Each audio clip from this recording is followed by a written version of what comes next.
Destino Washington. Durante la Guerra Fría se concentró aquí la más formidable colección de espías de todo Occidente. En 1991 había 20.000 agentes en las filas de la CIA, aunque pronto iba a prescindir de una cuarta parte. Este es el lugar al que suelen acudir los agentes cuando ya no tienen trabajo, la Asociación de Veteranos de la Información. David Whipple es quien les recibe y escucha. Este exagente de la CIA, especializado en misiones particularmente delicadas en Vietnam, Camboya o en el Portugal de la Revolución de los Claveles, preside ahora esta asociación bajo la atenta mirada del antiguo enemigo soviético Dzerzhinsky.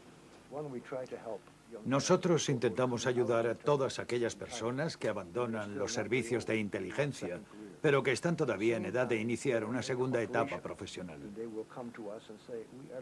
Para ello contamos con muchas empresas que acuden a nosotros en busca de personal con este tipo de formación, para labores de vigilancia, de seguridad o de búsqueda de información. El cliente ahora es la empresa y su objetivo lograr una mayor competitividad.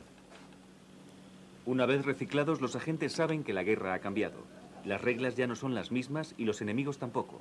La nueva lucha exige nuevos métodos. Si vas a tomar parte en la competición económica, serás objeto de espionaje. La labor de inteligencia siempre va a estar ahí, porque la gente necesita contar con alguna ventaja si quiere ser más competitivo. Es algo natural y absolutamente normal. Y como profesional de la inteligencia que soy, lo considero un hecho. Así que no puedo criticar a los japoneses, ni a los franceses, ni a los naturales de cualquier otro país que intenten utilizar la información en beneficio propio. Es el juego y algo que uno debe detectar para poder avisar a los suyos. Washington, a 2 pasos de la Casa Blanca. Fíjense bien en la imagen. En primer plano, el general Kalugine, antiguo responsable de contraespionaje en la KGB. El hombre que hay a su lado, con traje negro, también es un espía. Se trata de Paul Joajal, un antiguo miembro de la CIA. Sea cual sea el discurso, esta imagen es un fiel reflejo de los tiempos modernos.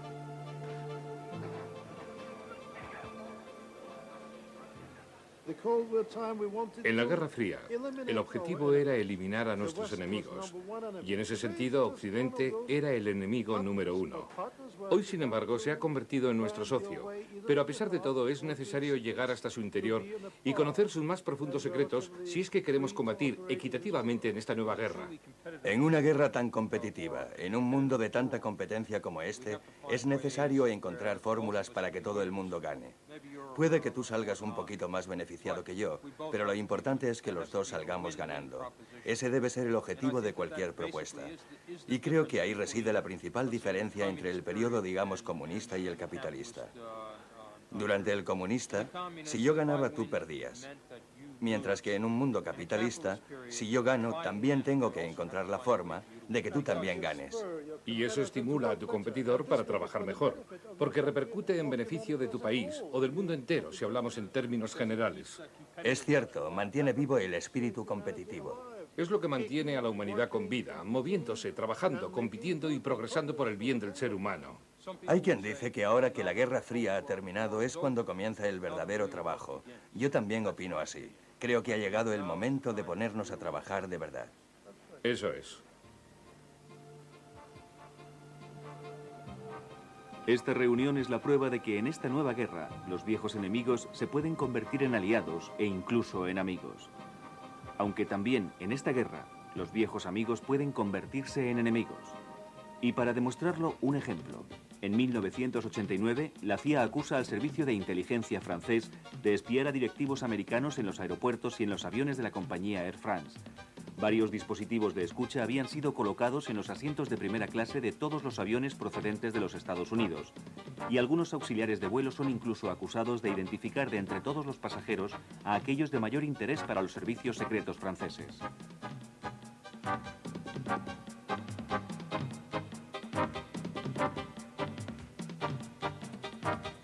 La prensa se hace eco del escándalo y desvela que los directivos americanos son incluso espiados en los hoteles parisinos. Los agentes se introducen en las habitaciones y registran sus maletines, sobre todo en el Hotel Nicot. El caso de Air France no es más que un ejemplo de entre tantos otros de esta guerra. Al otro lado del Atlántico, el FBI descubre en esas mismas fechas a varios topos franceses infiltrados en las grandes firmas norteamericanas. Incluso el cónsul de Francia en Houston es acusado de registrar las papeleras de una empresa informática. El general Mermet, jefe de la DGSE, no tiene más remedio que dimitir. Yo solo quiero decir que hasta cierto punto todo el mundo lo hacía y en cualquier caso los arreglos eran amistosos. Pero las cosas no siempre tienen una solución amistosa. En 1989, por ejemplo, el FBI descubre en la empresa Texas Instruments la pista de un topo que al parecer trabaja para Bull, su competidor francés. Los americanos no dudan en denunciar el caso. Una vez pasado el asunto, la CIA y la DGSE firman una tregua, algo que no evitará que la guerra de servicios francoamericana continúe librándose en otros frentes, sobre todo en el de la aeronáutica. En abril de 1993, Frank Green, periodista de un poderoso grupo de prensa, se encuentra en su buzón un sobre sin remitente. En el interior aparece una lista de 49 empresas norteamericanas que estaban siendo espiadas por la DGSE. Boeing y Texas Instruments forman parte de esa lista. Este es el documento. Tiene, no sé, unas 30 o 35 páginas. Y en él básicamente se hace una descripción de cada empresa. Se le asigna a cada una un código de prioridad para ese servicio en particular. Y luego se establecen los objetivos específicos dentro de esa empresa. Hay empresas de alta tecnología industrial o compañías de televisión de alta definición.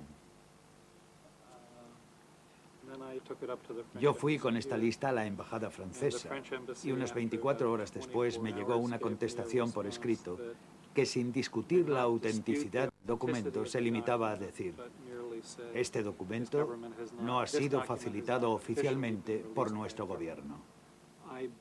Así que comencé a llamar a las empresas norteamericanas que figuraban en los primeros puestos de la lista para saber si habían tenido algún problema o anomalía cuando asistieron, por ejemplo, a la Feria Aeronáutica de París o en cualquiera de sus viajes a Francia.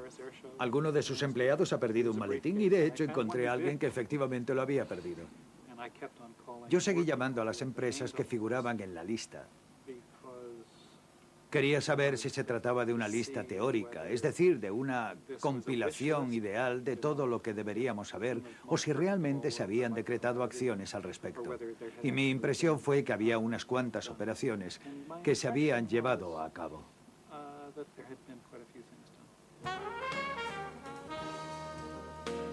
Tatiana Gott es una de las responsables de Parvis, un gabinete privado de inteligencia creado por un antiguo jefe del servicio secreto norteamericano. Ella también se vio mezclada en el asunto. Buenos días. ¿Qué tal estás? Muy bien, gracias. Tuvimos un par de casos de clientes que estaban en aquella lista, que nos exigieron una investigación muy discreta para intentar averiguar los medios por los que habían sido seleccionados y saber qué otra información, aparte de la que ya figuraba en aquel documento, había podido obtener esa misteriosa fuerza externa, que no era otra cosa que el servicio de inteligencia francés. ¿Se acuerda usted de algunas de aquellas investigaciones que realizaron aquí en París? Claro, lo recuerdo perfectamente.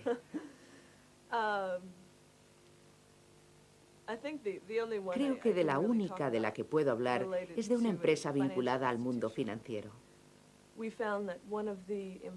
Resulta que uno de los trabajadores de la plana mayor de este banco había sido seducido, por decirlo de algún modo, por una persona que poco a poco le había ido sacando información, llegando incluso a asuntos que sobrepasaban su ámbito de responsabilidad en la empresa. Cualquiera que sepa algo sobre el tema de la seguridad industrial conoce perfectamente la reputación que tienen los franceses.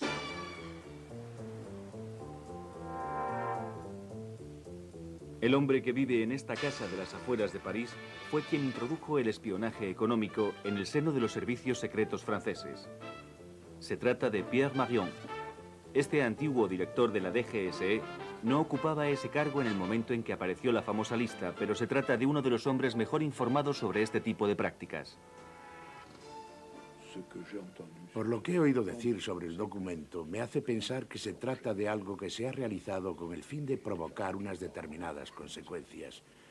No se trata del clásico plan de información. Yo tiendo a pensar que lo que se pretendía básicamente era desestabilizar a los servicios de inteligencia franceses para desatar o entrar, si lo prefieren, en una guerra de servicios. La información también engloba los aspectos económicos. Demasiado a menudo tendemos erróneamente a pensar que la información es algo exclusivamente tecnológico, cuando en realidad toca todos los campos de la actividad económica y de las empresas. Efectivamente, existe lo que se ha dado en llamar espionaje tecnológico. Pero en mi opinión, tanto más importante que la información tecnológica es la información comercial, bien enfocada a las estrategias de los competidores como a las negociaciones que pueden definir el marco de las actividades globales. ¿Es Francia responsable de esta guerra entre amigos? ¿Es Francia el único contendiente? ¿Qué tienen que decir otros países? Todas estas cuestiones se las hemos planteado a Henry Martre, antiguo director de la Aeroespacial que presidió la comisión del Plan sobre Inteligencia Económica. Él sabe cuál ha sido el papel de cada uno en este enfrentamiento. Evidentemente, a la CIA se le consienten muchas cosas, pero de lo que no hay duda es de que la organización ha reconvertido gran parte de su dispositivo militar hacia el campo de la economía. Eso está ahí y todos lo sabemos. De la CIA se dice que interviene mucho en actividades comerciales y se la vincula, entre otras cosas, a la adquisición por parte del gobierno del Brasil de una red de información sobre la Amazonia, donde supuestamente la CIA habría inducido al gobierno brasileño a decidirse por el material norteamericano en lugar del francés, bajo el pretexto de determinadas maniobras ilegales por parte de Francia, lo que evidentemente no era exacto. Este documento sale de la embajada francesa en Washington y confirma las sospechas de Francia sobre las maniobras de los servicios secretos norteamericanos en la conquista del mercado privado, especialmente en Brasil. ¿Pero de qué estamos hablando? Pues de un mercado de más de 200.000 millones de pesetas relacionado con la vigilancia por satélite y radar de la región amazónica. Dos empresas entran a concurso, una francesa y una americana.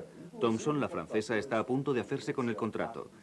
La CIA pone en marcha su maquinaria y acusa a Thomson de competencia desleal. Clinton telefonea personalmente al presidente brasileño. Resultado, es el consorcio norteamericano Raytheon el que se lleva la contrata. En este documento, el secretario de Estado para el Comercio Exterior deja ver la maquinaria de guerra americana. Se trata de un auténtico ejército compuesto por representantes de todas las administraciones, incluidos los servicios secretos. Cada país tiene su sistema de inteligencia económica que a su vez está determinado por ciertos aspectos culturales que en ocasiones pueden remontarse cientos de años en la historia. Cuando uno analiza el dispositivo japonés, estamos hablando de un sistema que data de hace casi 200 años. Si queremos analizar el sistema alemán, debemos remontarnos a la fase de industrialización de Alemania, a la creación de las grandes sociedades comerciales alemanas, etc. Las herramientas se han modernizado, pero la constitución y el funcionamiento de las redes de información son elementos que se han ido asentando a lo largo del tiempo y poseen una tremenda eficacia. Pero las redes de información también tienen sus fallos, como es el caso del desmantelamiento de la red de espías norteamericanos en febrero de 1995. La embajadora americana en París es llamada por el Ministerio de Asuntos Exteriores. Se acusa a la CIA de intentar corromper a los altos funcionarios franceses encargados de las negociaciones del GATT sobre el campo audiovisual. La trampa ha funcionado. Los espías norteamericanos serán expulsados. Este no es más que un episodio de la encarnizada batalla que se libra en el frente audiovisual y es en Bruselas donde la lucha es más cruenta. Yvonne Dieck, representante de Eurocinema, lo sabe perfectamente, ya que diariamente tiene que enfrentarse al poderoso lobby de Hollywood.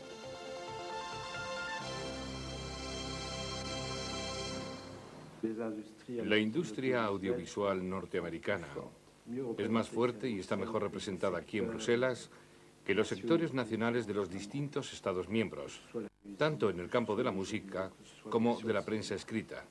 y por supuesto del cine. Y en base a eso yo diría que existe una lucha de fuerzas que nos es claramente desfavorable, pero así están las cosas. También creo que aquí hay una serie de relaciones objetivas, un cierto número de gabinetes o lobbies, cuya misión no es siempre la de trabajar por el bien de los intereses europeos, sino la de conseguir sus clientes y no representar más que sus propios intereses, sean cuales sean. Entonces, en cierto modo, funciona como una red. Eso es. Y en ocasiones llegan a nuestras manos documentos a partir de los cuales podemos... Por ejemplo, hemos tenido acceso a un documento de la Motion Picture Association en el que se... ¿Qué es la Motion Pictures Association? Es como el gran sindicato de productores del cine norteamericano. Pues bien, en este documento se hace precisamente referencia al acceso por parte de la Motion Pictures a una nota interna de la comisión, una nota de gabinete que no es precisamente un documento de acceso público y que es de fundamental interés, puesto que habla del proceso de revisión de la Directiva sobre la Televisión sin Fronteras y pone de manifiesto una serie de datos, en su momento confidenciales, que naturalmente afectan al proceso de decisión entre las distintas comisiones. En este otro texto, publicado por el Departamento de Comercio norteamericano, la administración de Washington desvela sus verdaderas intenciones. Una estrategia ofensiva que se despliega en todos los tableros. En él se dice que hay que buscar discretamente el apoyo de ciertos socios en aquellos países que se ven afectados por las restricciones a la importación de programas audiovisuales. Por ejemplo, canales privados, canales publicitarios, operadores de telecom o grupos de consumidores.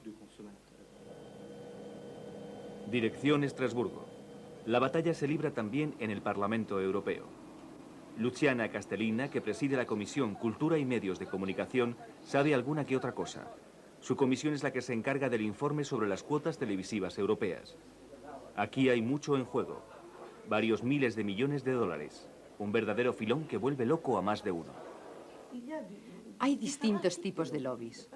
Incluso los hay que vienen de visita oficial a las instituciones, como en el caso de la industria del cine norteamericano. Y yo, por mi parte, estoy dispuesta a facilitarles toda la información que nos piden. ¿Y por qué no se la voy a facilitar? En nuestra comisión no hay secretos. Todo el mundo puede estar al corriente de lo que aquí se discute. Naturalmente, otra cosa es si se empieza a buscar, como sabemos que se ha hecho ya, en las papeleras para intentar hacerse con copias de los documentos. O a través de esta o aquella secretaria conseguir las minutas de las reuniones de la comisión o del consejo que nosotros como parlamentarios no tenemos.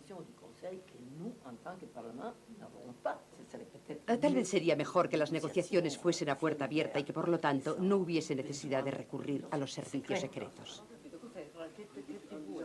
Un caso provoca el enfado de Luciana Castellina. El sindicato de productores de Hollywood le ha entregado $1 millón a 2 parlamentarios. De ellos responde la vicepresidenta de la comisión, la irlandesa Mary Vanotti. Luciana Castellina se ha enterado por la prensa. ¿Con qué fines ha sido depositado ese dinero? ¿Cómo es que la presidenta no ha sido informada? La respuesta de Vanotti. Los americanos están totalmente al corriente de las preocupaciones que tenemos aquí en Europa en relación, por ejemplo, con el dominio que ejerce el cine americano. Así que creímos que lo mejor que podíamos hacer de forma discreta, y esto obtuvo el apoyo total de la delegación americana, lejos de toda publicidad sobre el asunto, era sentarnos en una mesa e intentar determinar cuáles eran nuestros principales problemas. Y bajo ese contexto, me alegra decir que la reunión ha sido todo un éxito. Pero no es una iniciativa del grupo o del Parlamento, es una iniciativa de 2 parlamentarios. No, no son 2 parlamentarios, se trata de la industria europea. No tiene nada que ver con... Pero lo cierto es que... No, se está usted confundiendo y quiero que esto quede bien claro. La nuestra es una labor puramente fiduciaria que tiene como objetivo asegurarnos de que esos fondos no terminen en el lugar equivocado. Entonces, no tiene nada que ver con cualquier tipo de lobby. No, en absoluto. Y desde luego que en el Parlamento estamos dispuestos a emprender acciones legales contra todos aquellos que sostengan lo contrario. Epílogo provisional. Se mantienen las cuotas europeas. Aunque gracias a una serie de cláusulas, los americanos conservan la posibilidad de eludir las restricciones y seguir adentrándose en el mercado audiovisual europeo. Frente a esta ofensiva guerrillera americana, ¿cómo puede defenderse Europa? ¿O cómo puede penetrar en el territorio de su adversario? Podría existir la tentación de hacer lo mismo. Es decir, de tener nuestros espías, nuestros grupos de presión y demás establecidos en Washington. Puede que ya los haya, no lo sé, de verdad que es algo que desconozco, y de hecho no lo creo. En cualquier caso, esa no sería la forma de atajar el problema. Sinceramente, creo que, ante todo, lo más importante es tratar de salvaguardar nuestra democracia.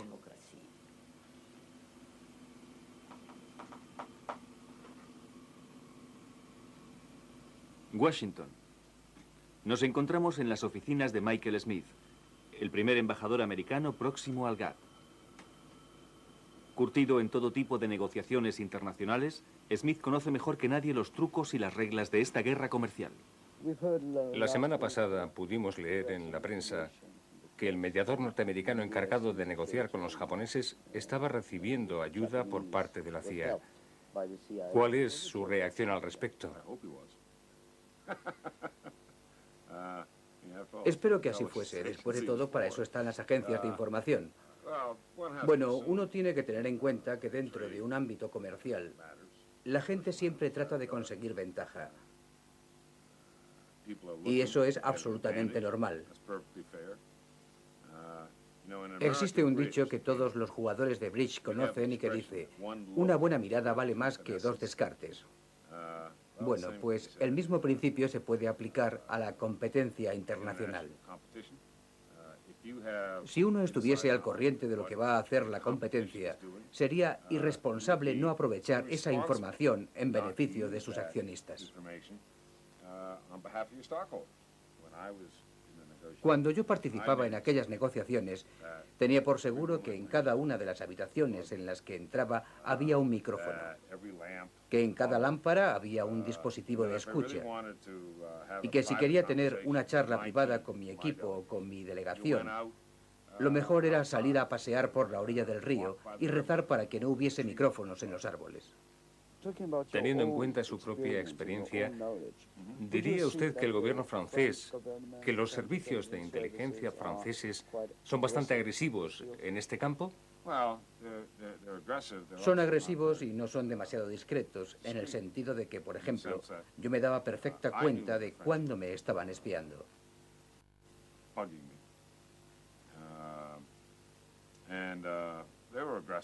Son agresivos, es cierto, pero eso nunca me ha planteado ningún problema. Por ejemplo, todo el mundo asumía que en el Hotel Crillon, que estaba muy próximo a la Embajada de París, todos los pisos y todas las habitaciones estaban controladas por la Sûreté, Mémé o como quiera que fuese su nombre. El general Malmé. Eso es, durante años. ¿Y por qué? Pues porque se trata de una especie de anexo americano a la embajada. Y yo no culpo a los franceses, son los americanos los que tienen la obligación de tomar las pertinentes medidas para asegurarse de que algo así no suceda y viceversa. Para combatir esto en Francia se trabaja a marchas forzadas. Prueba de ello es el Comité para la Competitividad y la Seguridad Económica. Bajo los auspicios de Jean Arthuis, ministro de Economía y Finanzas, aquí se reúnen Henri Martre, el gobernador civil Poitras, antiguo jefe de los servicios secretos, y Jean-Luc Lagardère, director de Matra. Por último se suma al grupo el profesor Montagnier del Instituto Pasteur. Señor Lagardère, como participante en esta reunión, ¿qué importancia le da a este nuevo organismo? Me parece algo muy importante, porque en estos momentos nos encontramos en mitad de una guerra económica a nivel mundial, y sobre todo porque se trata de una guerra atípica en la que se imparten menos malos tratos que en un conflicto armado, o por lo menos a primera vista. Hemos sufrido agresiones en todo el mundo, también en Europa, pero sobre todo en Estados Unidos y en Asia. Los países competidores, los Estados Unidos, Japón, Alemania, poseen una conciencia colectiva mucho más firme que la nuestra. En ese campo nos hemos quedado un poco retrasados y ese es el motivo de crear esta organización, porque esta concentración de energías, de inteligencias y de acciones en materia económica es absolutamente fundamental y necesaria para nuestro país.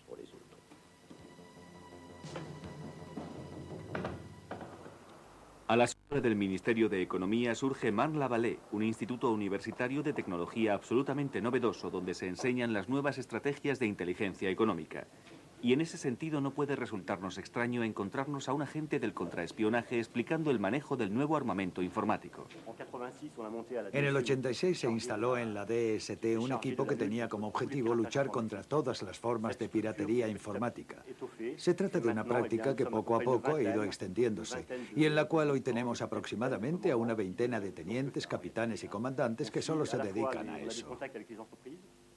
Por una parte, se intenta mantener el contacto con las empresas, hablando regularmente con los responsables de la seguridad en general y de la informática. Se imparten conferencias como esta que estoy dando y, por último, se llevan a cabo una serie de indagaciones, tanto por motivos de seguridad como de legalidad. Nuestro objetivo es luchar contra la piratería. Internet nos resulta de gran utilidad porque por la red circulan datos muy interesantes. Tenemos un servicio para Internet. Hablamos de los países del este, del terrorismo, del islamismo y de cosas por el estilo. Lo cierto es que no nos sorprende demasiado cruzarnos en los pasillos con el almirante Lacoste, antiguo responsable de la DGSE. Es él quien ejerce el mando sobre el grupo de investigadores de la universidad. Buenos días. Uno de ellos, Pascal Andrei, es empleado de Aeroespacial y está encargado de vigilar las redes informáticas, principalmente Internet. Una red que cada día es más utilizada por las empresas y por la que circulan datos muy confidenciales. Él fue quien destapó uno de los episodios más delicados de la guerra Airbus-Boeing. Esta es la forma en que Internet volcó toda la información descriptiva del dossier de los expertos en accidentes de la compañía Airbus, en una época en la que aquellos datos no habían sido aún divulgados. A diario grabábamos todo lo que aparecía en los medios de comunicación relacionado con la aeronáutica, hasta que en uno de ellos descubrimos 3 páginas del informe de los expertos en accidentes de Airbus de Abshain. 3 páginas que podían perjudicar a la compañía Airbus porque en ellas se daban detalles sobre los fallos del aparato. No se trataba de desinformación, era la verdad. Una verdad que en ocasiones no conviene dar a conocer. Hagan memoria, estamos en 1988. La compañía Airbus presenta su nuevo A310. En plena demostración el avión se estrella. ¿De quién es el error? La caja negra aparentemente vuelca toda la responsabilidad sobre el piloto. Pero los competidores americanos sospechan del aparato y los documentos difundidos de forma anónima por Internet refuerzan esa teoría. Fue una operación de desestabilización en toda regla. Se piensa que fue cosa de la Boeing, y es lo más probable, pero no parece posible llegar hasta la fuente de dicha información. A partir de este caso, la guerra entre los dos gigantes de la aeronáutica ha ido cada vez a peor. Y si la firma Boeing es sospechosa, Airbus no le va a la zaga. Un tribunal suizo acusa a la compañía de haber entregado altas sumas de dinero a algunos responsables políticos canadienses. Pero el juego es el juego y Boeing parece distanciarse de sus competidores. Acaba de cerrar el trato del siglo, aunque para ganar esta guerra habrá que hacer mucho más, controlando tanto la información como la desinformación. Es cierto que para cualquier empresa, el hecho de desinformar sobre un competidor se convierte en una maniobra estratégica. Es la contrainformación, algo que nosotros no hacemos en Aeroespacial. No hay desmentidos, tan solo nos dedicamos a buscar en los medios de comunicación. Y sus amigos y su familia no le gastan la típica gracia de, fíjate, por ahí va el nuevo espía. Sí que lo hacen. No voy a hablar mucho al respecto, pero sí que es cierto. De hecho, en Francia el concepto de espía ha variado mucho y prácticamente a cualquier persona que trabaje manejando información se le asigna automáticamente la etiqueta. Es información de acceso público. Yo no he desarticulado ningún sistema de seguridad para recuperarla. No he volado ninguna caja fuerte. La voy recopilando a partir de redes que están abiertas a todo el mundo y luego la utilizo. Eso no es espionaje. Es la misma distinción que hace el almirante Lacoste entre inteligencia económica y espionaje. En cuanto se habla de información surgen palabras como espía, secreto, conspiración. Mientras que lo que intentamos en el campo de la inteligencia económica es precisamente desmitificar ese concepto del espionaje. Es cierto que hay ataques y ante ellos hay que defenderse, pero en lo que respecta a la inteligencia económica se hace sobre todo a partir de la organización, la recopilación y redifusión de la información en una empresa, en una administración, en la universidad, un poco en todas partes. En su opinión, cuando se habla de guerra económica, ¿se trata de una metáfora o es algo más serio? En cierto modo es una metáfora porque es algo exagerado, pero en determinados campos esa terminología se ha justificado. La industria armamentística norteamericana, por ejemplo, decidió destruir la industria armamentística europea. Así lo han dicho algunos e incluso lo han escrito. Por eso tampoco conviene pecar de inocente. Uno tiene que defenderse, aunque no creo que sea necesario llegar a la guerra. Se trata de una competencia muy fuerte y hay que estar preparado. Una competencia que conocen bien en Espy-Batignolles, la segunda empresa constructora de Francia. Xavier Guillou, exoficial de información, estuvo a cargo de la seguridad tecnológica de la empresa. En el fondo no es más que una táctica ofensiva. Como suele decirse, la mejor defensa es un buen ataque. Para triunfar hoy en los negocios, uno tiene que estar lo más arriba posible y responder ante todo tipo de situaciones. El primer paso para dejar atrás a la competencia, una buena gestión de la información abierta, es decir, la de libre acceso. A diario, un equipo de personas se encarga de examinar con todo detalle medios de comunicación y redes informáticas. La otra es la información restringida, es decir, aquella que los competidores ocultan a cualquier precio. ¿Qué papel puede desempeñar el Estado en el ámbito de lo que se conoce como información restringida? Esa es una cuestión fundamental. ¿Quieren o no quieren las empresas que el Estado esté al corriente de todo? Si se quiere desarrollar un sistema de conducción de agua, creando un conducto acuífero entre Lesoto y el Cabo, no creo que los servicios del Estado deban tener excesivas competencias sobre la dirección de las negociaciones. La central de Dayabeh en China es un formidable proyecto para el país, que ha supuesto una verdadera batalla en las altas esferas, donde ha sido necesario encontrar una cierta coherencia entre la aplicación de los términos de inteligencia económica de la empresa, bueno, de las empresas, porque una sola empresa no puede abordar en solitario semejante proyecto, y el conjunto de organismos del Estado francés que se hallaban involucrados. Enfrente teníamos una competencia muy seria, con grandes profesionales de la inteligencia económica. Me refiero a los alemanes, que a menudo son subestimados, tal vez por ser demasiado buenos, y de los que nunca se oye hablar. Y también había empresas norteamericanas que casi siempre están presentes en este tipo de negociaciones. Es algo que se ve perfectamente sobre el terreno. Por ejemplo, en Kuwait, los empresarios ya se habían asociado en la fase de planificación de la guerra, porque a menudo se tiende a decir que las empresas introducen a sus ingenieros civiles una vez ha estallado el conflicto, pero esto fue antes de la guerra. Ya tenían totalmente acordada la planificación de la posguerra, la reconstrucción, etcétera.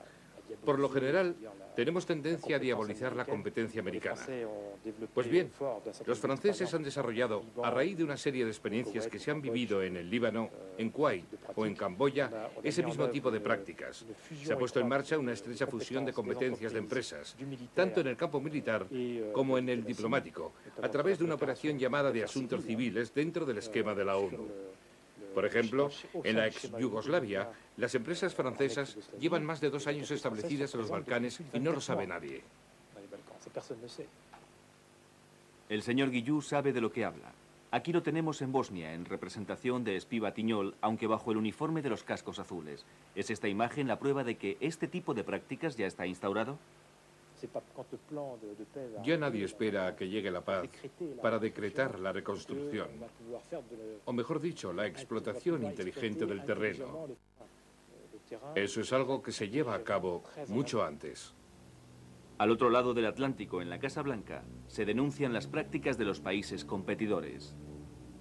En este informe redactado en septiembre de 1995, el Departamento de Comercio acusa a Francia de ser el más agresivo de todos sus adversarios. Alemania también es acusada. Los americanos acusan, pero ¿es que sus prácticas son muy diferentes? En el Departamento de Comercio los funcionarios disponen de un auténtico vínculo de conexión con los servicios de inteligencia. Evidentemente, está prohibido grabar imágenes dentro de ese cuartel general.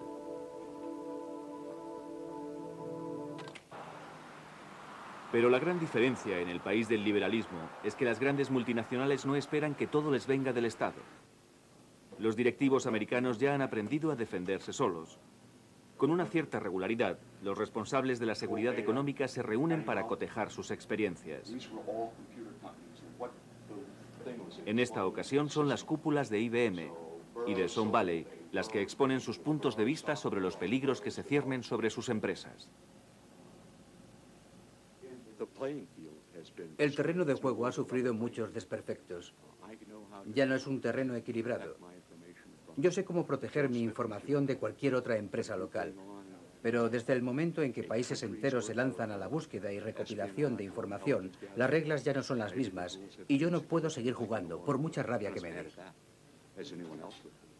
¿Cuál es su opinión como parte integrante de la empresa privada? ¿Están ustedes dispuestos a recibir información del FBI o no quieren saber nada? Eso no es de nuestra competencia. Yo prefiero competir por mis propios medios, basándome en la calidad de mi producto y en el esfuerzo de mi equipo de ventas, antes que dejar que sean otros los que tomen decisiones del tipo, pásale a este la información ahora y la próxima vez se la pasas a aquel. Eso destruye el mercado y nosotros no queremos que eso ocurra. Incluso todavía hay algunos departamentos de policía que no están al corriente del asunto porque tienen otras cosas que hacer, otro orden de prioridades. Por nuestra parte, lo que intentamos es determinar la repercusión que esto va a tener sobre nuestras empresas e incluso sobre los Estados Unidos para poder jugar mejor nuestras cartas y reasignar algunos de estos recursos por el bien de nuestros intereses. Hay que decir que las empresas americanas disponen desde hace mucho tiempo de una herramienta de información privada muy eficaz. Estamos en la compañía Kroll en Nueva York, una auténtica multinacional de la investigación privada. 65.000 millones de dólares en cifras de negocios, 250 trabajadores fijos, miles de agentes contratados y una decena de oficinas en el extranjero. El máximo responsable de todo es Jules Kroll, antiguo fiscal federal de Kennedy, y famoso, entre otras cosas, por su investigación sobre la desaparición de varias cajas de documentos del antiguo Partido Comunista Soviético. ¿Cuáles son las necesidades de sus clientes? ¿Por qué se dirigen a usted las administraciones públicas o las empresas privadas? ¿Qué le piden? Ha hablado usted de administraciones públicas. Pues bien, los gobiernos, aparte del de los Estados Unidos, para el que no trabajamos, nos han reportado durante los últimos 5 años aproximadamente un 8 o un 10% del total de nuestros ingresos. Los otros clientes acuden principalmente a nosotros buscando consejo en todas las cuestiones relacionadas con su negocio.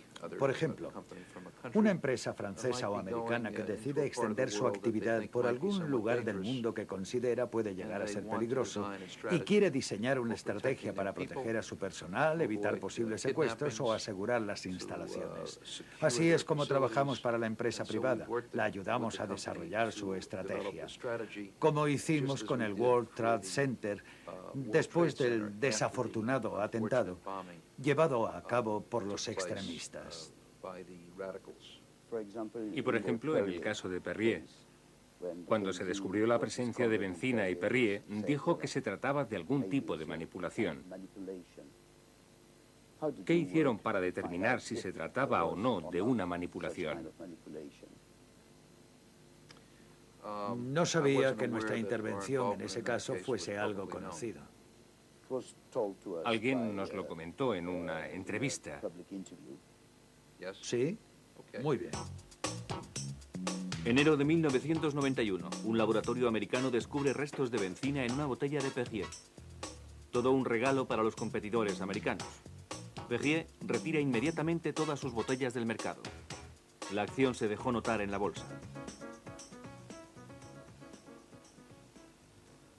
Para el general Pichot Duclos, director de una sociedad francesa de inteligencia económica, el asunto es mucho más complicado de lo que parece.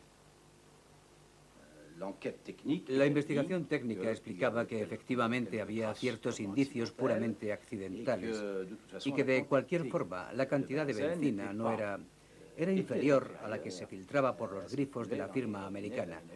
Es decir, que en el fondo no era nada del otro mundo, y sin embargo no conviene olvidar que la justicia americana se tomó un tiempo más que razonable para extraer sus conclusiones. Así que la investigación nos permitió llegar hasta una empresa norteamericana bastante conocida, creo, que se dedica a la fabricación de bebidas gaseosas y que podría estar relacionada con el origen del caso. De hecho, en alguna parte he podido leer que el asunto de la bencina salió a la luz gracias a la intervención de lo que normalmente se conoce como un topo. Y de ese modo la investigación fue llegando más lejos, hasta que se lograron reunir pruebas suficientes como para que Perrier pudiese emprender acciones legales contra la susodicha firma norteamericana. Pero a partir de ese momento, el gabinete investigador ya no respondió, y en su lugar lo hizo un gabinete americano. El mismo gabinete que dirige Jules Kroll. En este caso, en concreto, la cuestión de fondo era, ¿cuáles son los hechos? En otras palabras, ¿existía efectivamente la posibilidad de que aquello fuese un problema? Y si efectivamente lo era, la cuestión inmediata sería, ¿ha sido por causa natural, por negligencia o por mala utilización? Esa sería la segunda cuestión. Y por último, la tercera cuestión sería, ¿qué estaban haciendo los competidores u otras personas para avivar el fuego en relación con el asunto?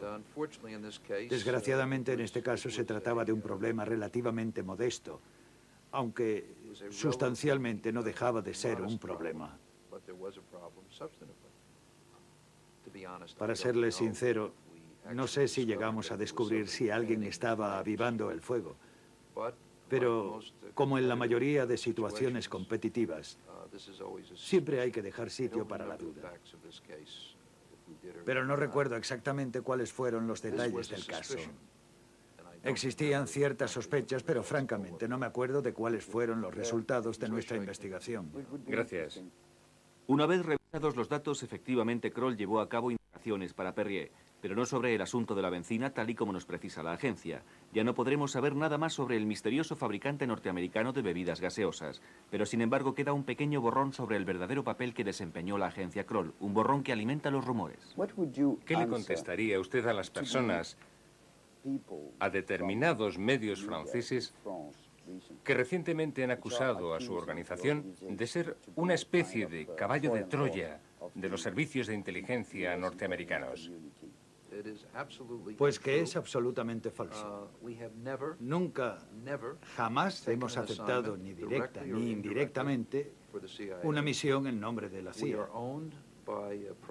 Nuestros accionistas son todos privados.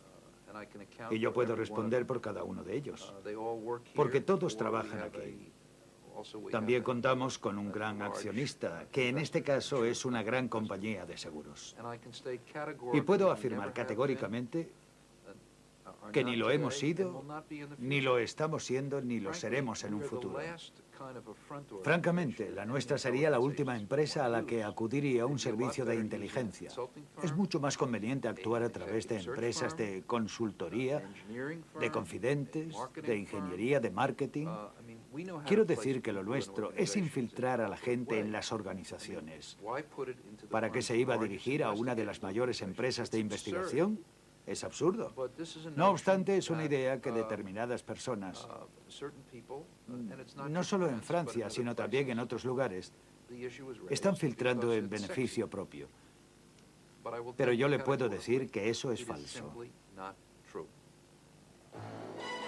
¿Verdadero o falso? He ahí la cuestión. Lo que sí es seguro es que con el final de la Guerra Fría, la diferencia entre agentes de Estado y agentes privados es cada vez más difusa. Los viejos espías están dispuestos a todo con tal de parecerse a los nuevos James Bond. Epílogo.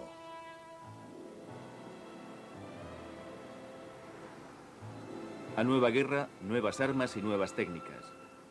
Nosotros hemos querido saber de qué dispositivos se trata, para ver si están al alcance de cualquier director de empresa. Así que nos hemos dado un paseo por Manhattan, por la Tercera Avenida, y nos hemos topado con esta tienda.